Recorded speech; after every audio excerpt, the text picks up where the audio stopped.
What are Israeli soldiers looting from war zones and why? Last week's report by Israeli outlet Ynet documented how Israel's military looting unit had taken over 180,000 pieces of weaponry, as well as money and gold from Gaza, Lebanon and Syria. But this was just the tip of the iceberg. As several outlets from 972 Mag to CNN to Hamakom have reported over the course of the war, official and unofficial looting is widespread throughout Israel's military. There are three main kinds: the official looting of weaponry and cash from armed opponents, the looting of civilians' items to resell online, and the stealing of souvenirs as gifts or keepsakes from the war. For decades, Israel's military looting unit has organized the theft of weaponry from its opponents for military strategy or future use. But in the most recent war, Israel looted unprecedented amounts: 183,000 weapons, over 100 million shekels in cash, and large stores of gold and jewelry. They had to count bullets by box and weight, money in bank machines, and gold bars on special scales. Israel's military said they'd taken enough to form a small army,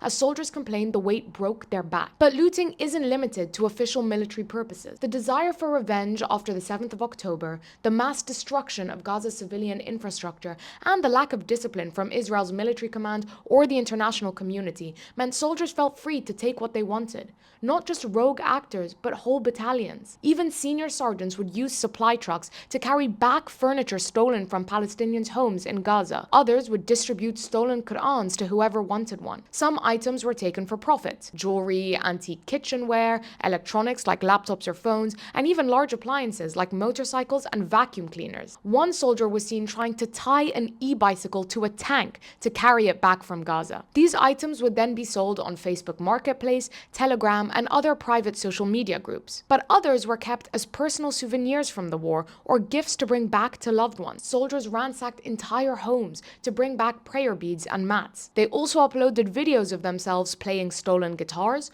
cooking with Palestinian spices, or unboxing football jerseys. These social media trends spread throughout Israeli society. Women would ask users what they thought of cosmetics and accessories their husbands had gifted them from Gaza. Some rabbis have given Q&A sessions explaining what Jewish law allows them to take and how to keep kosher when eating food from emptied Palestinian homes. As soldiers damaged 90% of Gaza's homes, the strip became a free-for-all, where smashing windows, graffitiing walls, and taking everything was a way to blow off steam and have a laugh between troops. Some of these videos were included in South Africa's genocide case against Israel at the ICJ, given that these actions violate international law. But between a society that seems entertained by it and an international community determined to ignore it, will Israel's military ever face any pushback against their actions, either at home or abroad?